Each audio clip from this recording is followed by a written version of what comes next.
Hello and welcome to SweetSpotDFS. This is a preview video and a strategy video for the 2021 Corrales Puntacana Championship. I really wanted to get this out last night. I just want to get something out there so you guys can kind of review, build lineups if you choose to. We're going to be doing the same things that I typically do in preview and strategy videos for other PGA Tour events. The Corrales Puntacana, is a alternate event next to the WGC match play.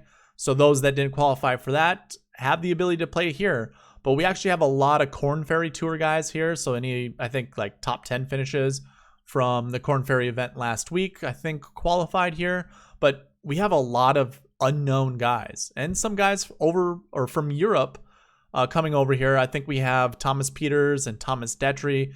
They both were very close. I think they're alternates for the match play if anyone withdrew.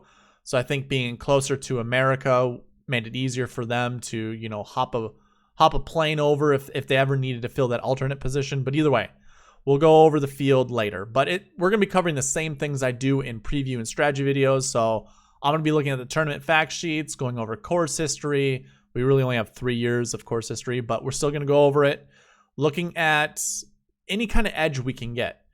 Again, we only have 3 years of data for this tournament, but this is going to be played a lot.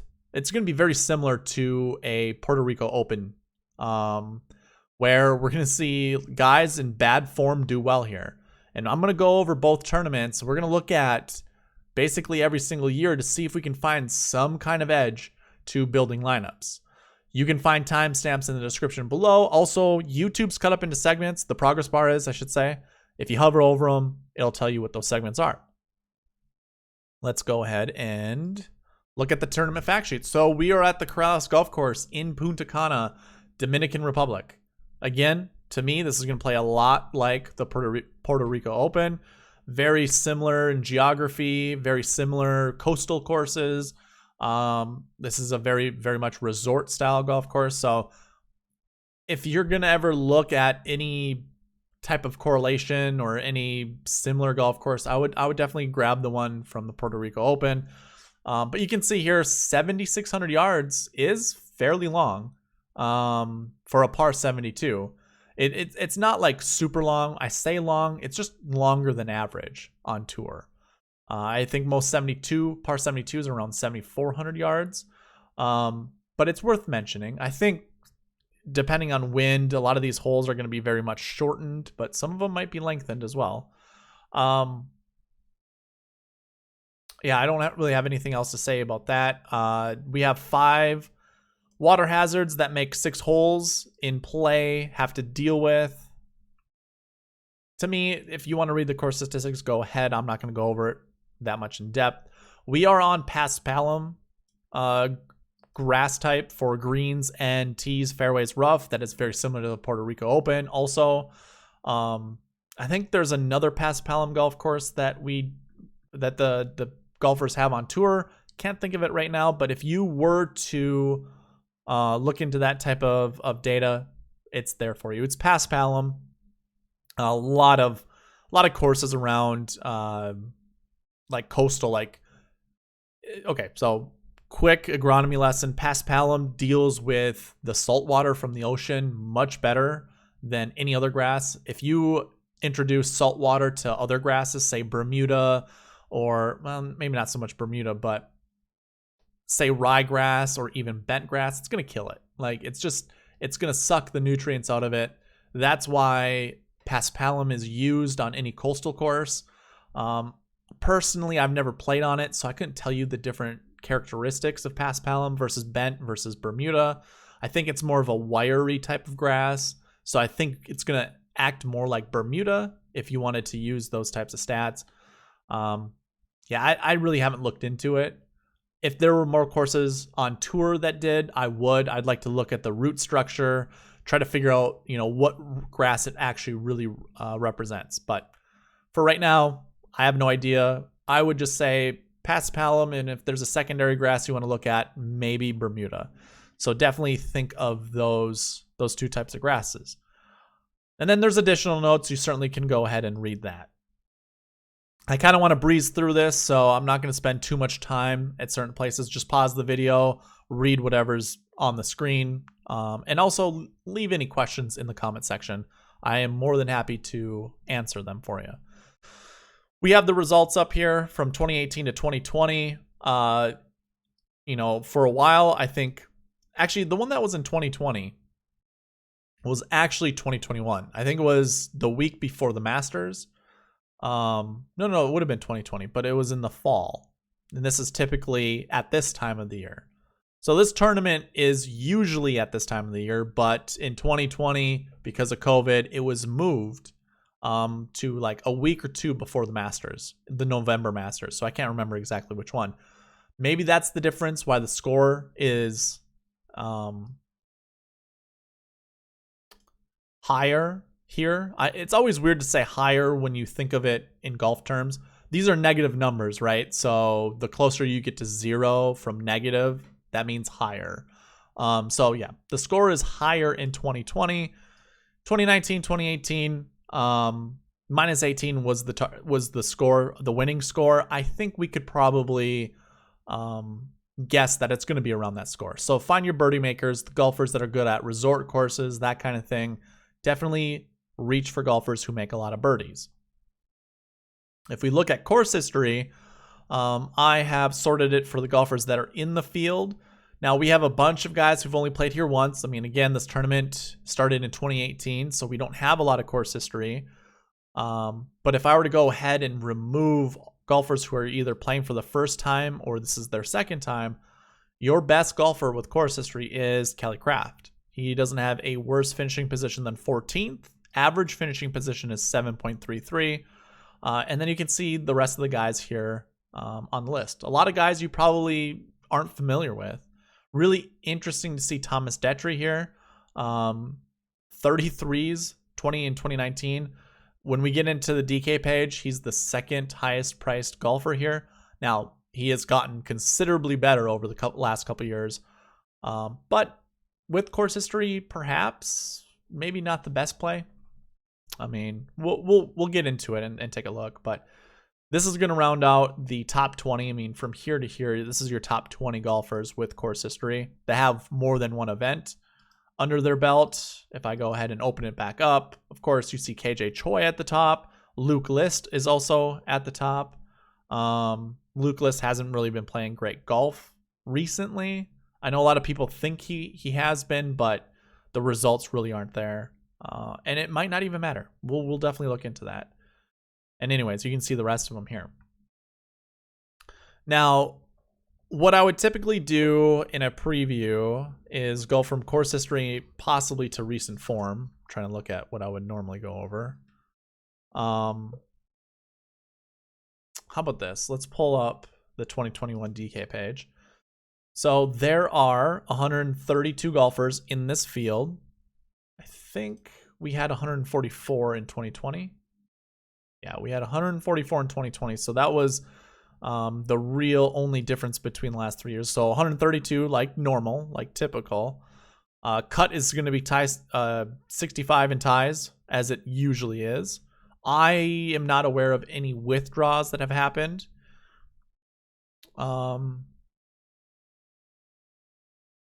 Yeah, I think that's about all I have. I'm not going to go over historical salaries or optimal lineups just because I don't have that information. I didn't even record it. That's a bummer. I know that's not correct.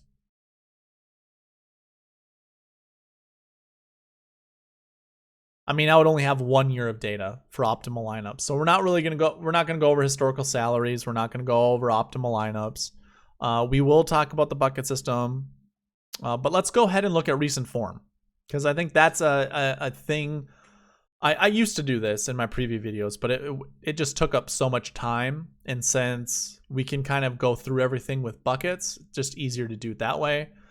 But in 2020, so this is your 2020 recent form page, if you just pay attention to this column and take a look at everybody, like their recent form, you can also see their cut made percentage for the last 7 weeks. And again, that's what my recent form looks at, the last 7 events. Anything earlier than that, in my opinion, I don't think it really matters, because you're not really as a competitive golfer, you're not really living off of that, like a high from 8 weeks ago. 2 weeks is enough time to really kind of forget something that happened 2 weeks ago. But if you've been running in on good form, then perhaps, that can actually stick with you. Like Mackenzie Hughes, who had a bunch of top 20 finishes, and then obviously missing the cut of the US Open, he can still look back at his good finishes. But if he's looking for finishes somewhere back here, I don't think it's just not going to, it doesn't make sense to me, honestly. So if you're looking at like last 24 rounds, if those last 24 rounds were within the last 6 weeks, perfect. But if those 24 rounds go to like 3 months ago, I don't know. Those aren't stats that I can get behind. I just don't think it normalizes. I get it. Stats normalize, and I think that's a good way to look at it. Personally, when it comes to finishing position, it's best to see, good finishes heading into a tournament much sooner than later. So anyways, let's get off of that. The one thing I want you to pay attention to, how bad everyone's recent form is at the top of the leaderboard. Not everybody, but most of the guys here. We see a lot of guys with missed cuts, a lot of guys that fall in the 60th place average finishing position, some more missed cuts. Basically, this tournament should tell you that coming in with form, and I know this is just 2020, but we'll go through the other years, it's not really going to matter. Anything can happen at this tournament. So we have to find different edges, to try to figure that out. So in 2019, again, if you pay attention, not the greatest of recent forms. Now, I think the one thing I learned while doing the Puerto Rico Open this year, for the podcast I did for the Puerto Rico Open, is that nobody had good form coming in. Like very, very little. But I suppose we had 12 guys who had recent form better than 40. So that, again, their average finishing position over the last 7 weeks. You can see what it looks like up here. Here's the finishing result. So DJ Trahan had the second best recent form. He finished 10th. Jonathan Bird had the third best recent form and finished 4th. We do see some top 20s here. So everybody that's, painted green, that would be a top 20 finish. These 85s with the dark red, those are your missed cuts. So it's kind of, it fluctuates. Recent form is very difficult to predict or to use as a predictor of how well someone is going to do at this tournament. I guess if you do sort from recent form top to bottom in 2020, you had much more success than you did failures. And again, failures to me, missed cuts. So, that is a thing. Let's check 2018. I don't know if I have a filter for this. Oh, I have for 2013 recent form. That's funny.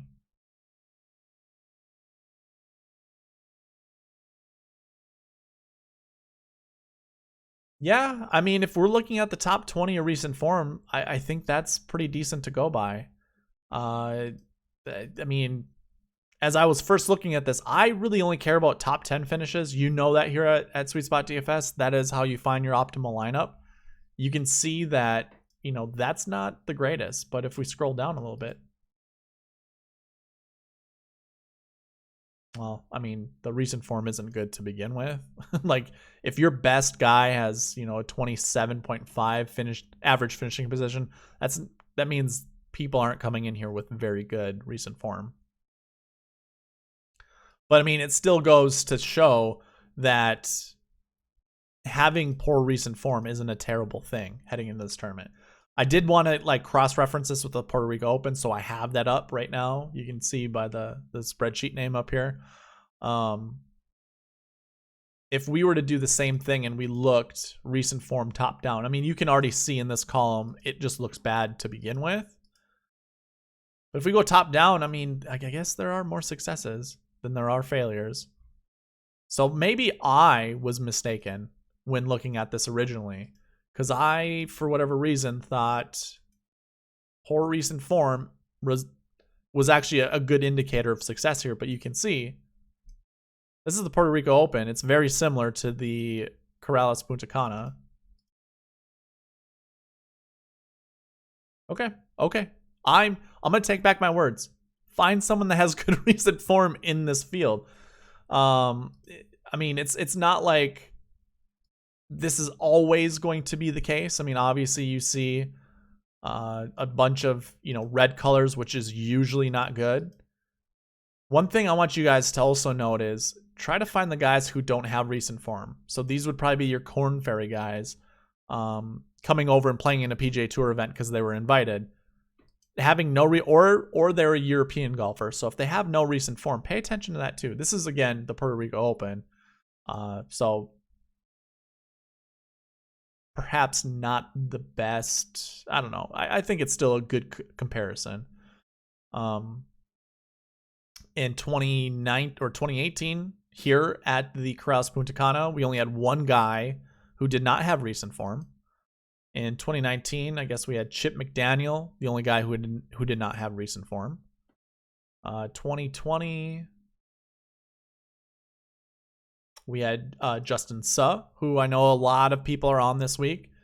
He was the only one. So I guess it matters that you want to have some sort of recent form heading into this. You don't want to be someone coming from, well, we don't necessarily want to be coming from the Corn Ferry Tour or anything like that, but it's not to say that can't happen. Having a top 10 for a guy who has no recent form. So we sort for best recent form down. Maybe, selecting some of these guys as your anchor positions isn't terrible. I mean, one of my favorite guys, I mean, I love Thomas Pieters. I know a lot of people out there like him. The reason I like him is just his raw talent, his raw potential. It isn't because of his bad temper or anything like that. This guy can shape shots both directions. He can flight golf balls. I mean, he is a wizard with the golf ball. He's also known as the Belgian Bomber, him and his Belgian buddy, Thomas Detry. But I think his shot shaping skills really, there isn't enough said about how well he can do those things. Obviously, he hasn't had that much success on the PGA Tour. Otherwise, we'd probably still be seeing him. Or we would see him more. But we sometimes see him in majors. We sometimes see him in WGC events. But here he is trying to make his way onto the PGA Tour, which I think he's in a good spot for. So, and he is one of the top recent form guys. And then his buddy Thomas is right underneath. They're both good friends. And you could call them the Belgian Bombers, I think. I know originally it was Pieters and Colsaerts, Nicholas Colsaerts, but I think Colsaerts has been replaced by Detry, which I think that's how you pronounce his name. It's Detry or it's Detry. I don't know. It's one of the two. Guys who do not have course or any recent form, that's probably worth mentioning. I guess Fabrizio Zanotti. I'm aware of his name. I don't know him, his golf game all that well. I know he's had success a few years ago in WGC events, but I just have not seen enough of him. I have no idea. Miguel Angel Jimenez is about a dinosaur's age. So I'm kidding. He's not, but to me, I'm not playing someone like him at this tournament. I know he's been solid on the senior tour, but I do not trust. I would not trust him whatsoever. I know he's $6,200. I know some of you guys probably aren't even thinking about playing him. So with that, I guess I can move forward. So everybody else has recent form, which is good. I think where I want to go from here is actually talking about the buckets, because we can still look at the recent form buckets. We can still sort of look at last year and last week. We can't really talk about course history because there just isn't enough tournaments where course history matters. So instead of going to this bucket page, I'm going to go to the bucket summary. And I'm actually going to remove course history from it. So this is my way of trying to make this a little easier to understand. I know it says the Honda Classic. That is probably an oversight of mine. We are at the Corrales Puntacana.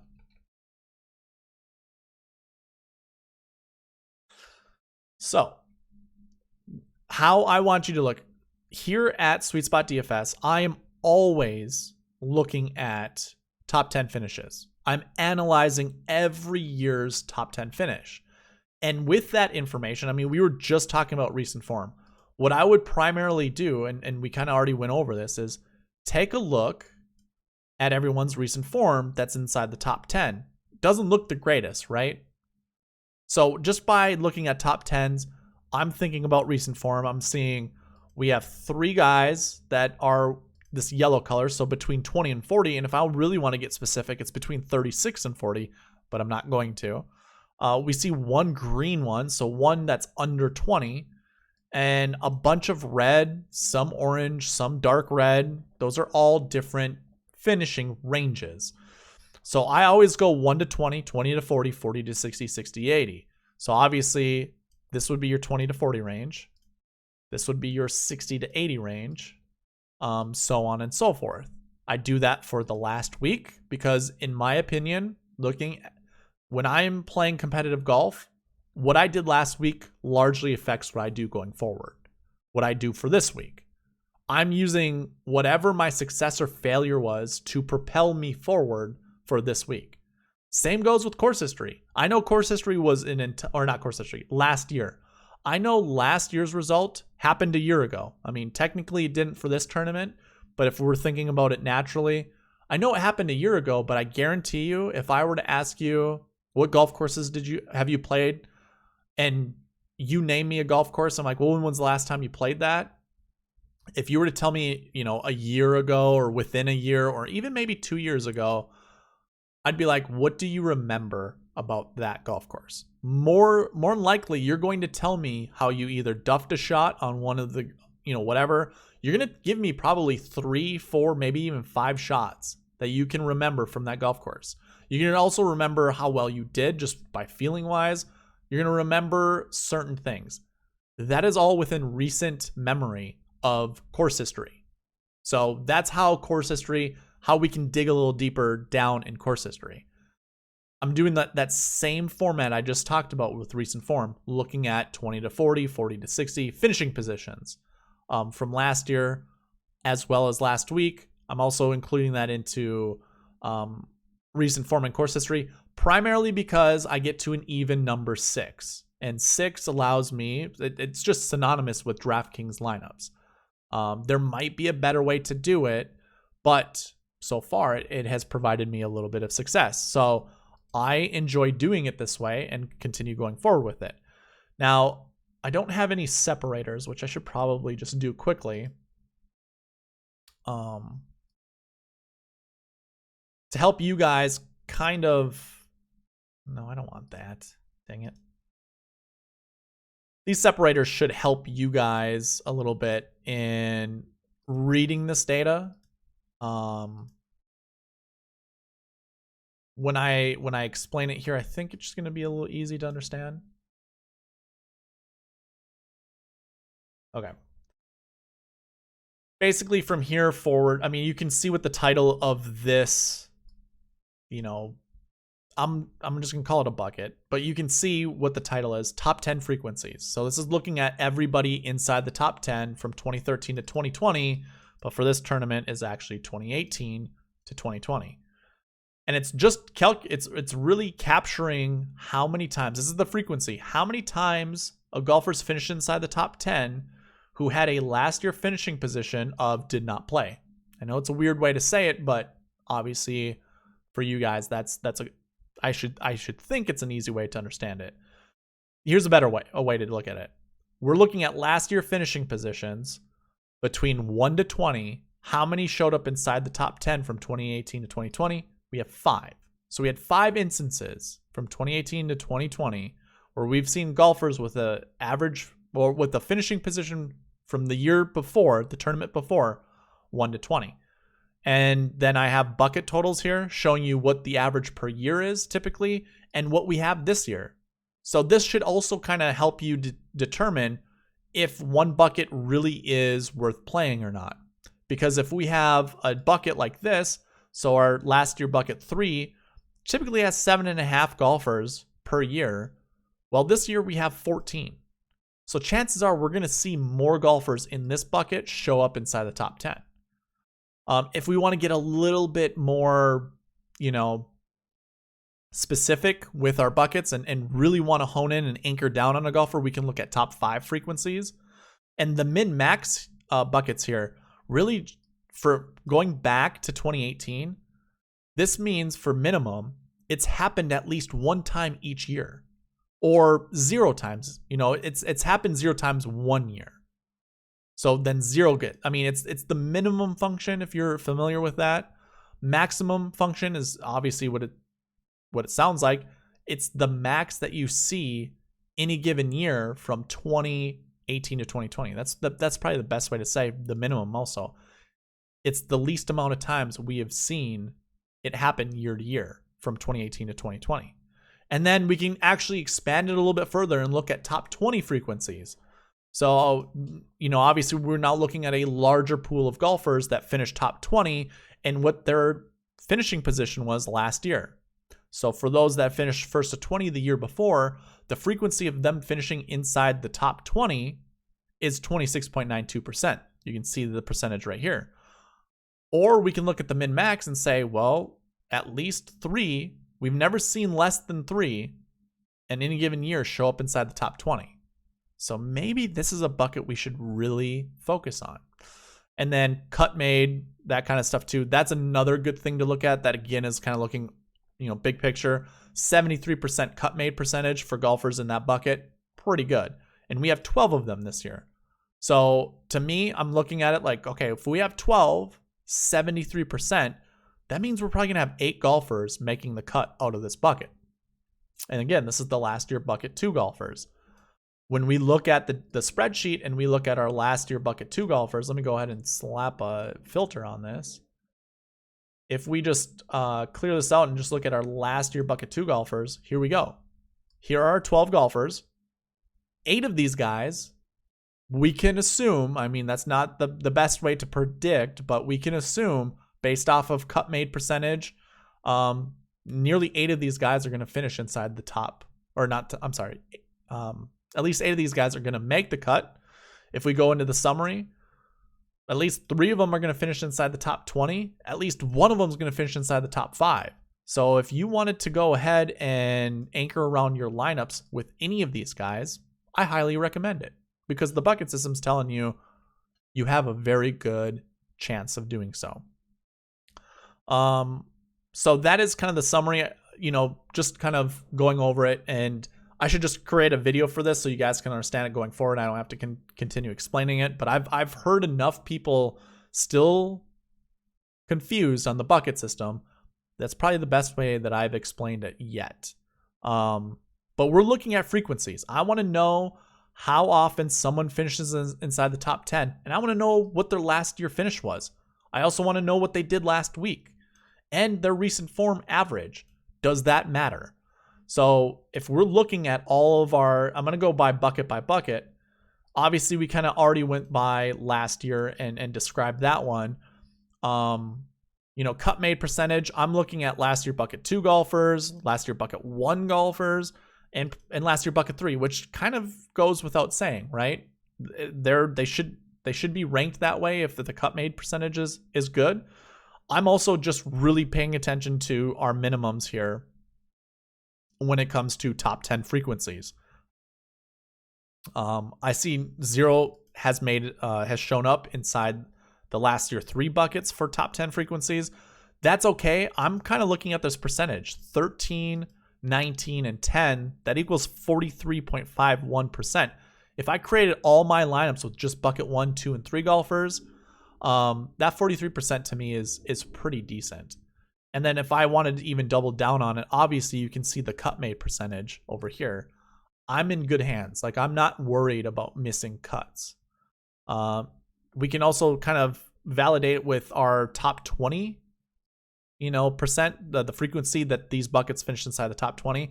1, 2, and 3 I like, but hey, don't sleep on last year 5s. I would say sleep on last year 6s. Like, that's not a good number. We have 7 of them in the field this week, and we typically have 8. So I'm okay with fading that group.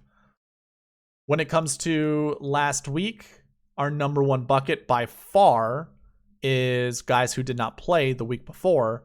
We typically have on average 108.33, and that had a lot to do with the US Open being played.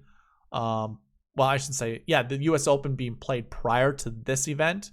So, obviously, a lot of the golfers that made the US Open aren't going to be playing in this event because they're a little bit better. I mean, if you think about it logically, they're a little bit better than the guys that are playing in this tournament. So this number is kind of inflated because of that. But I guess what I could do is go down to the buckets and take a look. So if I'm looking at average here, I mean 78. Actually, it's fluctuated. So we have seen over 100 before, but we primarily see, no, we don't primarily see. It's a good number. 108 is a good number, so never mind. We actually have 75 in the field this year.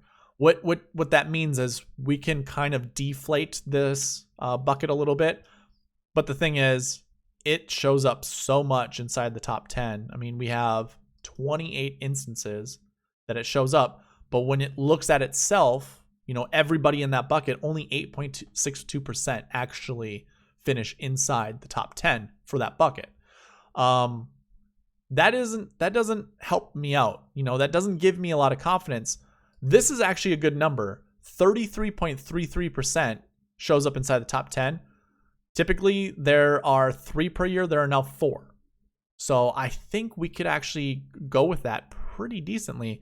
Let's take a look, 2021, and take a look at our, let's see, what was it? I forgot.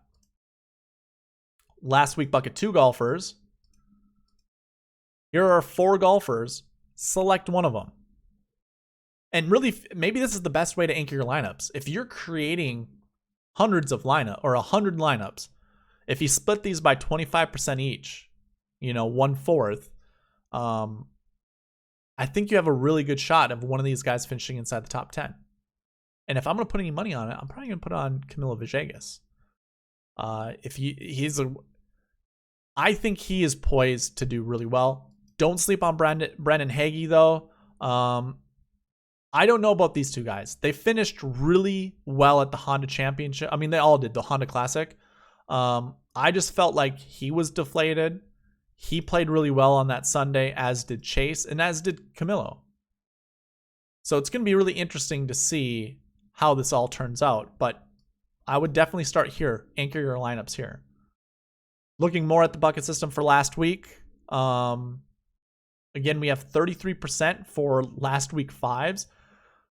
We usually have 1 per year. I can't use this number. Like this is kind of a difficult number to look at. But anyways, let's look at our last week 5s to see if there's anyone worth playing.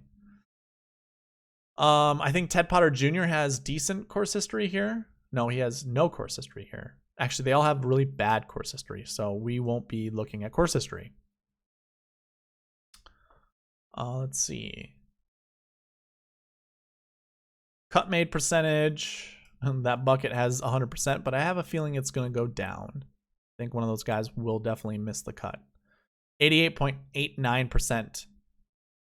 So again, we have an average of 3. We almost have 90% cut made. So those guys I was just showing you, you could create actually you could create a lineup with a couple of those guys in it. We almost have 90% cut made. So one guy out of the last 3 years, like I bet you we had 10 total or 9 total. So we're looking up here. Yeah, 9 total. One guy out of these 9 golfers in 2020, 2019, and 2018 missed the cut. Only one missed the cut out of all of them. So what I would say, this is actually a really good number, 88.89%. I would definitely. I was just trying to think. That doesn't make, but it does make sense. So that means 8 out of 9 golfers made the cut. I mean, maybe one misses the cut again and drops it down, or not. I don't know if it would drop. Yeah, it would drop it down a little bit. So yeah, I guess anchoring your lineups around any of these guys wouldn't be terrible. Like if you were to start your lineups, and the great thing is they're all different last year buckets. And they're all different strokes gained buckets. That's wonderful. And they're all decently priced. You could put all 4 of these guys in a lineup. I'm going to do that for one of my lineups. One of my lineups will have all 4 of these guys in it. It's good to know. I don't know if I really need to talk anything more. I mean, bucket 1, bucket 2, and bucket 3 are obviously the favorite buckets once again. So again, this is last week we're looking at. Let's go ahead and just look at the last week bucket 3 golfers. I'm not going to spend anything on last week bucket 1s because there's so many of them.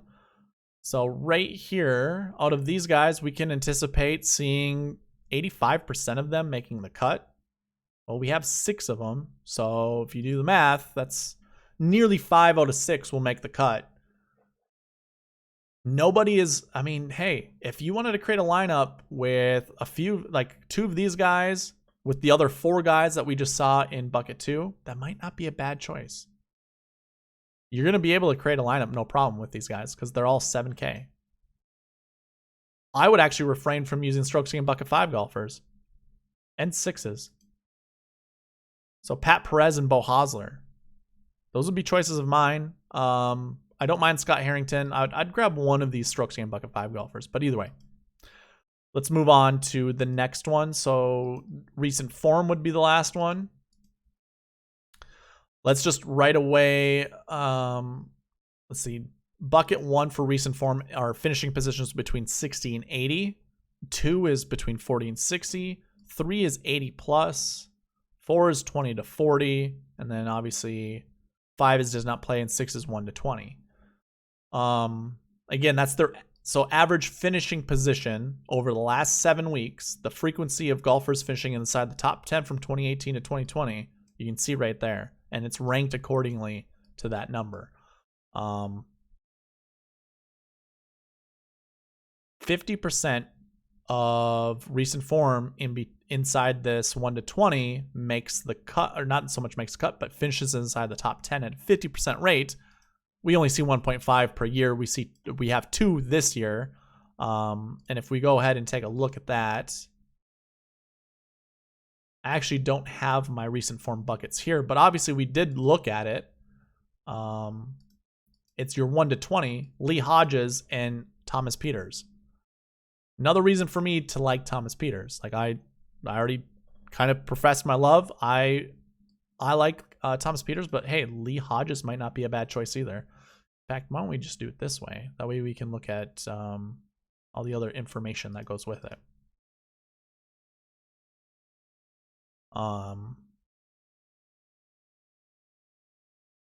Okay. Recent form bucket 2, 40 to 60. Okay. I'm not going to go over every little piece of information, but top 20 frequency for me is going to be something that's somewhat important, as well as cut made percentage.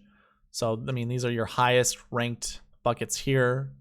Recent form bucket 3 is probably not the greatest to go with, and that's again guys who have that 80 plus average finishing position, and then did not play is 34.38%. Just trying to see if there's really any difference when it comes to average bucket totals per year.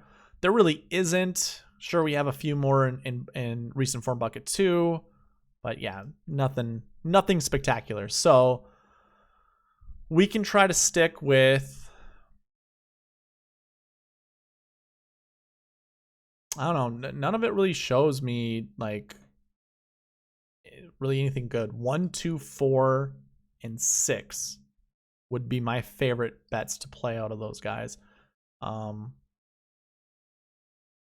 that's just anyone with recent form under 80. So that's not really going to be very helpful, unfortunately. Okay. The last thing I'm going to cover is strokes gained buckets. I did create this, so I'm going to share it. I'm going to show it. You can see nobody fits under the everything positive category. So we have no strokes gained bucket 1 golfers in this field. Typically, what we would see is this would be a small number anyways. Then we would see probably somewhere around 20 in a field there. We'd probably see somewhere around 16 here. And sometimes we'd see more in the 20, like in strokes gained 4. What I'm trying to get at is this step ladder's the wrong way. Like, we have less people with strokes gained stats here. This is like bucket 6 that I'm showing you over here. We have 54 golfers that do not, or 55 golfers that do not have strokes gained stats. So more than likely, we're going to see more than one guy in this bucket show up inside the top 10. A lot of good golfers. Taylor Pendrith, Thomas Peters, Thomas Detry, or Detry. I feel like it's Detry, but I don't know. We'll see. But yeah, I think we can kind of still go with the rules set. Pick 1 to 3 for strokes gained bucket 2 golfers, 1 to 3 for strokes gained bucket 3. I think we can do that because in 2020, how I recorded the stats.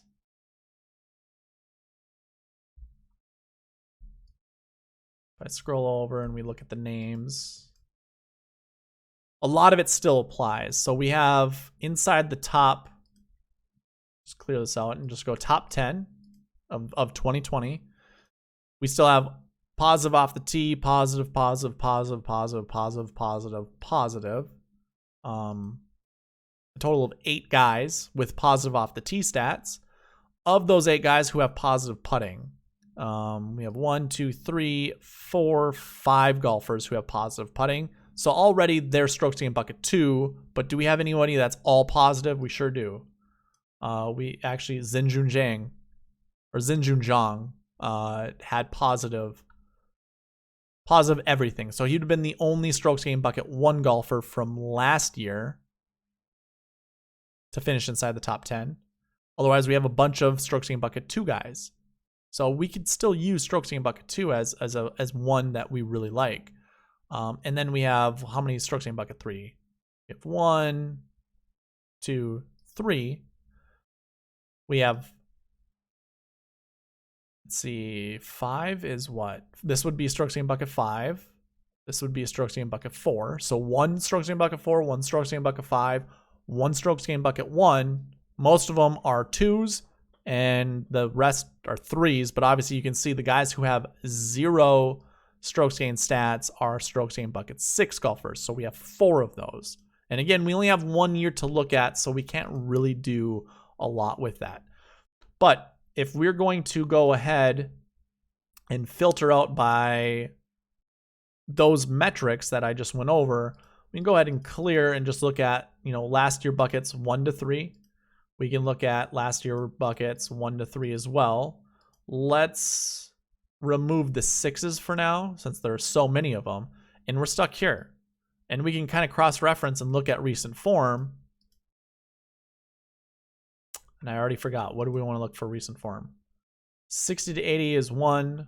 Actually, we want to go by the percentages. So I think we actually have a ton in this range with those very similar stats. Nick Watney, I'm just going to go ahead and fade. I'm also going to fade Joel Damon. But everybody else right here is in play. And I already see Camilo Villegas that I like. We already went over Sam Ryder. We already went over Scott Harrington. And we already went over Charlie Hoffman. All those golfers, to me, those are all golfers in play. Although strokes gained bucket 5 isn't a number I really want to look at. So let me go ahead and get rid of the 5s. Now we're stuck here. So it's Charlie Hoffman, probably my number 1 pick. And obviously, we didn't even go over the sweet spot score. I'll do that right after this. But he's ranked number 1 in my model. So him, Justin Suh, I don't mind. And I'm really probably only going to pick maybe 1 more strokes gained bucket 4 golfer. But I'm going to try to stick with 3s. So I guess that gives me Sam Ryder. Sam Ryder seems like a good play as well. And I already said I'm going to fade Joel Damon, so I'm not going to go there. Danny Willett? Wow. I mean, I wasn't really thinking about playing Danny Willett yet, but this actually kind of provides a little bit. I kind of want to now. Kind of wish I would have added the recent form bucket. I just didn't have time. But if we select everybody and now just look at our strokes gained bucket 2 guys, and if we're looking at last year buckets and last week buckets, I'm basically wanting to pair up anything that's a low. So obviously 2-1 Charlie Hoffman I like. We already talked about that. Maybe not a bad time to play Chris Ventura. I think I'm going to stay away from someone like a Rafael Campos. Anything that says last week 6, I really kind of want to stay away from. Actually, let's double down. Let's double check that. Last week's 6s, 59.5% made cut percentage, not showing up inside the top 10 or top 20 all that much. So we'll probably stay away from 6s. So this really cuts down on our golfers. So really selecting like 2 to 3 of these guys, in my opinion, is the way to go. I don't mind. I mean, Charlie Hoffman, I think, is just the clear-cut winner when it comes to this now.